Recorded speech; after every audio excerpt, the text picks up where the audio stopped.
Imagine being a Muslim and waking up to a headline that describes the person who's just killed 50 of your fellow Muslims as angelic boy who grew into an evil far-right mass killer. Angelic boy. Is that really the best descriptor for a man who just opened fire on a mosque? Is there not a more fitting adjective that you could have used? The same paper covered the Orlando nightclub shooting in 2016. This was its front page. ISIS maniac kills 50 in gay club.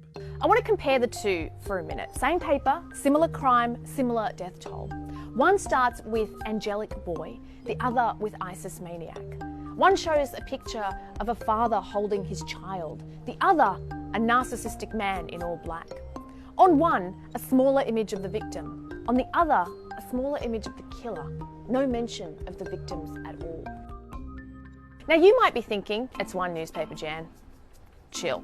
Yeah, no, I don't think I will chill. Here's the Daily Mail. How a blonde little boy turned into a far-right mass killer. The Mail wants you to know that the blonde little boy who killed dozens of people as they prayed had a father who died of cancer. I mean, that's the real tragedy here, isn't it? What's particularly egregious about this is that it appears to have been published while the situation was still unfolding. There's more. Working class madman. In Courier Mail land, white men who shoot children with semi-automatics are honestly just Aussie battlers gone a bit wrong. I mean, he was just a kid from Grafton after all. Now, I'm not saying don't go into his background. Of course, we want to know who he is and where he came from. But I do question whether his working class roots should be front and centre the morning after he's murdered 50 people. Why aren't there pictures on your front page? The Courier Mail rectified that 24 hours later with this cover, which appeared to give the victims the dignity they deserve. That is,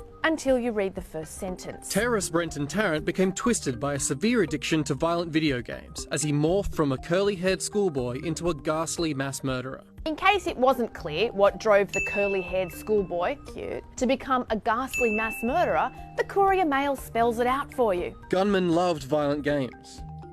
Yeah, don't worry that he wrote a 73-page manifesto on how Australia must eliminate its Muslims. No, please continue telling us about the curly-haired schoolboy who played a bit too much Sega. I don't know, maybe it's weird for the Murdoch press to go hard on just how much this man despised Muslims, given they've been low-key fanning that sentiment for years. Remember this, and this, and these, and these?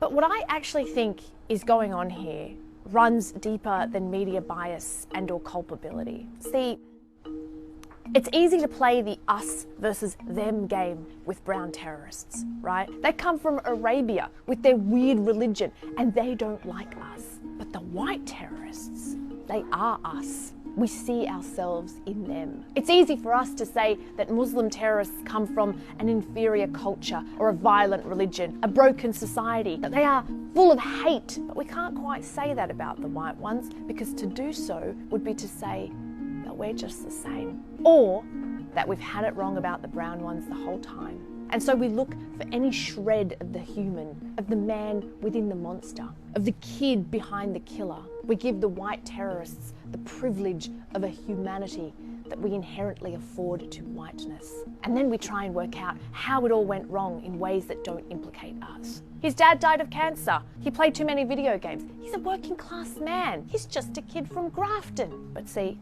none of that coats the truth. That a white terrorist massacred innocent Muslims because he despised them. Now you tell me what that says about us.